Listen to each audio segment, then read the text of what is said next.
ka na ikay mawiwili. So mga par, dahil nga po naging 5 division champion na si Terence Crawford at isa pa rin itong undefeated fighter, marami nga po ang mga boxing fans, mga idol, ang nagsasabi na posible daw mabaon unti-unti ang record ni Floyd Mayweather Jr. na kinikilala na best fighter sa Amerika. Mas mahirap daw kasi mga idol ang record ni Crawford kumpara kay Mayweather. Although 42 wins at walang talo pa lang si Crawford, pero kung gugustuhin daw nito mga idol, kaya nito abutin ang record ni Floyd na 50-0 kung talagang gugustuhin niya. Pero ang pagkapanalo ni Crawford kay Canelo mga idol, masasabi talaga ng mga experts na malaking diferensya ito sa kanila ni Mayweather at ang tanging record lang talaga na posible hindi ma-break ni Crawford kay Calvo ang pagiging money fighter nito sa parehong live audience at pay-per-view. Pero kung boxing record daw ang pag-uusapan mga idol, wala na, finish na daw si Floyd kay Crawford. Walang ganitong senaryo mga idol, kahit itaga mo sa bato na unti-unti na nasasapawan ni Crawford sa Mayweather, mag-iingay na naman ulit si Calvo sa social media para puriin ulit ang kanyang sarili. Meron pa nga mga boxing experts ang nagsasabi mga idol na baka umabot pa daw sa punto na sisiraan ni Floyd itong si Crawford para sa ganun hindi siya masapawan nito. Ganito kasi mga idol ang ginawa ni Floyd dati kay Pacman nung kasagsagan ng kanyang prime. Bumubulusok pataas ang karera ni Pacman noon, pero gulat na lang ang Pinoy. Meron na kumakalat na balita sa boxing world na isa daw itong feds user, paraan para meron daw ito lakas na lumaban sa malalaking fighter kagaya na lang ni Margarito. Well, gayon pa man, rumors pa lang ito mga idol. Abangan na lang natin kung meron talaga mangyayari na ganito.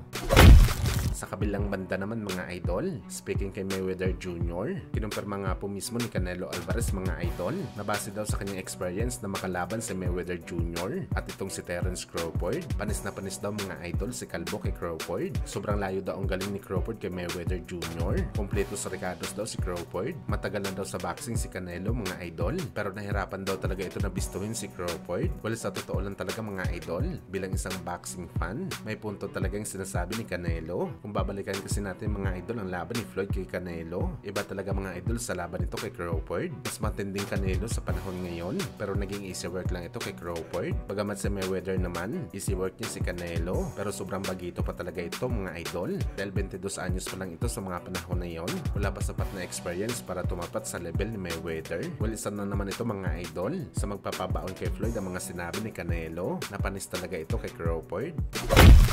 Sa kabilang banda naman mga idol, Naoya Inoue umamin sa laban kay Murodjon Akhmadaliev. Ano yan mga idol? Plano daw talaga nito na hindi maghabol na knockout win. Conscious daw kasi mga idol si Inoue sa lakas ni MJ, kaya naging maingat ito sa kanyang galaw.